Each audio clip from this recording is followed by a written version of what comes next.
Bonjour à tous, salam alaikum et bienvenue dans cette nouvelle vidéo. Aujourd'hui, on va essayer d'élargir le sujet de la médecine islamique avec la question de la guérison. Qu'est-ce qui favorise la guérison? Qu'est-ce qui facilite la guérison? Et on va revenir à ce fameux verset qui nous dit Wa iza maritu fahuwa yashfin. Quand je tombe malade, eh bien c'est lui, c'est Dieu qui me guérit. Et comme tous les versets du Coran, le sens est profond. Il est comme une mer sans fond qu'on essaie d'explorer pour en découvrir quelques trésors. Mais déjà sur le sens littéral, on voit quelque chose d'intéressant. Quand je tombe malade, c'est lui qui me guérit. Donc quand je tombe malade, c'est-à-dire que c'est moi, par mes manquements, par mes fautes, par mes péchés, par mes divagations, qui me rend malade. Et la deuxième partie du verset, donc, et c'est lui qui me guérit, parce que c'est lui, oui, c'est Dieu par sa lumière, par sa grâce, par sa miséricorde qui me guérit. Alors, si on a déjà abordé la question de la maladie qu'on trouve dans la première partie du verset dans d'autres vidéos, ici, on va plus particulièrement s'intéresser à la question de la guérison.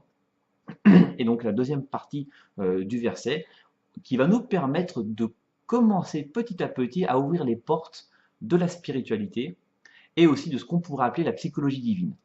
Psychologie divine, c'est-à-dire c'est cette psychologie qui va m'orienter pour comprendre quel domaine je dois investir dans ma relation avec Dieu et dans les garanties qu'il a mis à notre disposition, eh bien, pour me permettre d'accéder à la guérison, en accord avec ce qu'il nous a donné.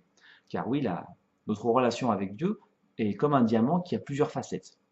Je ne suis pas, enfin, je ne communique pas avec Dieu de la même façon quand je suis avec ma femme, quand je suis avec mes enfants, quand je suis à mon travail, quand je lui demande quelque chose, quand je le remercie, etc. Et Dieu a des noms et des attributs sublimes qui sont infinis, même si on connaît les 99. Voilà. Donc, quel robinet Dieu a mis en moi, quels robinets sont à ma disposition et qui n'attendent que moi eh bien, pour déverser leur nectar. Car, rappelons-le, c'est quand même important, la religion n'a pas d'autre but, n'a pas d'autre objectif que notre propre bonheur, notre propre bien-être. Elle nous ouvre les portes de la santé, elle nous ouvre les portes aussi de la stabilisation. La prière, le jeûne, le fait d'aller travailler pour récupérer un salaire et faire vivre sa famille, le fait d'être bienveillant à l'égard des autres. Bref, la religion, elle nous apporte notre bien-être, mais elle nous apporte cette stabilité qui va nous permettre d'être des hommes et des femmes dignes de ce nom et d'accomplir notre rôle, le rôle que nous avons tous à jouer sur cette terre. Excusez-moi. Et donc, si on s'intéresse au patrimoine islamique et aux définitions des sages et aux sagesses des anciens, on peut donc voir que la guérison euh, s'effectue, ou du moins elle demande d'investir de notre part 5 domaines différents, et ces 5 domaines, en fait, c'est ce que nous allons essayer de développer. Le premier domaine qui va nous permettre d'accéder à la guérison, et c'est un domaine très très important, c'est la crainte de Dieu. C'est la peur, ou plutôt la crainte voilà, révérentielle. Dieu nous dit à plusieurs reprises, dans le Coran ou dans les traditions rapportées du prophète, paix et prière soit sur lui, craignez-moi.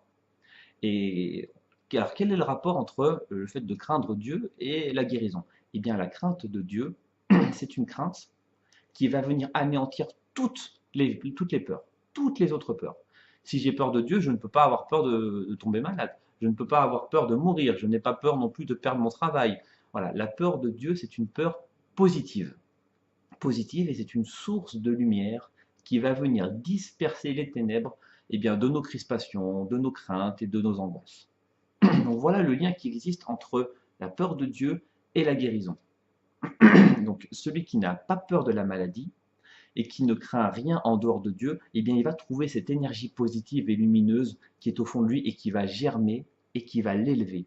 Et on connaît aujourd'hui même dans la science moderne le lien qu'il y a entre l'aspect psychologique, la psyché, les émotions, les pensées positives et la guérison.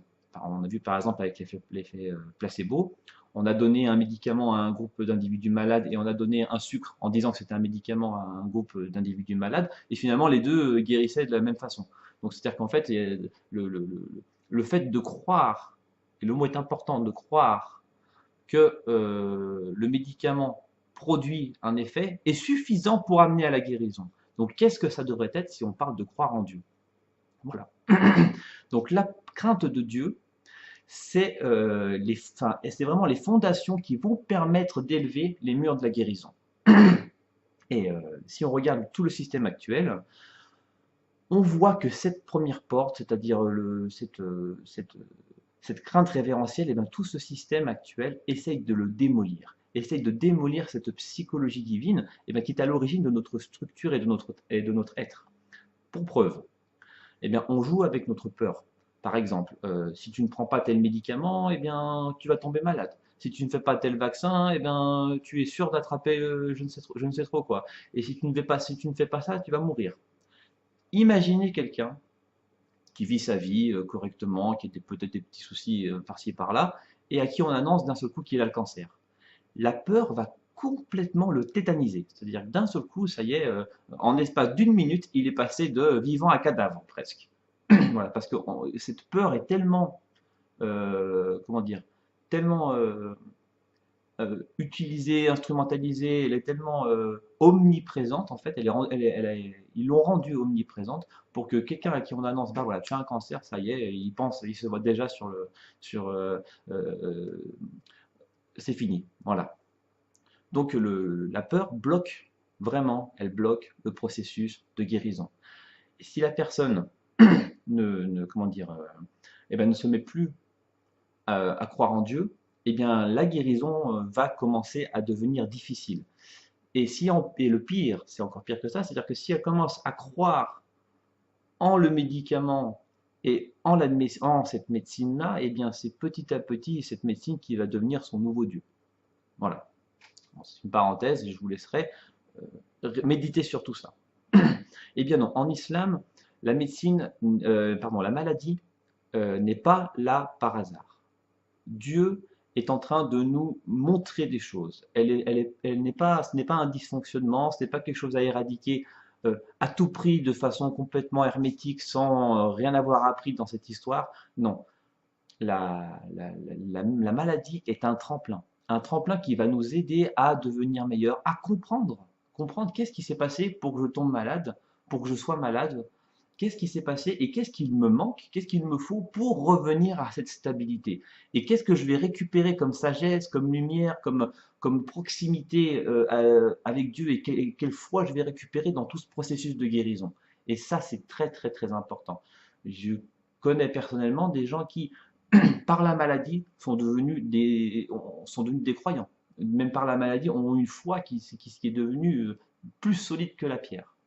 Donc la maladie est vraiment un tremplin qui permet de se découvrir soi-même et de découvrir Dieu. Et c'est voilà, donc le premier pas à faire vraiment dans l'épreuve que Dieu nous impose quand on est malade, eh bien c'est de revenir à lui. Craignez-moi et ne craignez rien en dehors de moi. Je suis le seul d'être digne, pardon, d'être craint. Et dans cette crainte, eh ben, vous trouverez du réconfort et vous trouverez ma lumière. Voilà, grosso modo, ce qu'on peut dire sur ce premier domaine. Nous avons, donc j'ai terminé, grosso modo, bah, c'était vraiment essayer de sensibiliser un petit peu à ce premier domaine, donc, qui est la crainte de Dieu. Essayez dans votre quotidien de vous poser cette question-là. Quelle est ma vision de la religion? Comment je vis ma religion? Est-ce que je suis déjà, est-ce que je me sens bien? Est-ce que je suis heureux? Et est-ce que je pense être stable? Et qu'est-ce qui me manque pour arriver à cette stabilité? Et qu'est-ce que la religion va m'apporter pour répondre à toutes ces questions? Car la religion répondra à toutes vos questions. On parlera des autres domaines, si Dieu le veut, dans d'autres vidéos.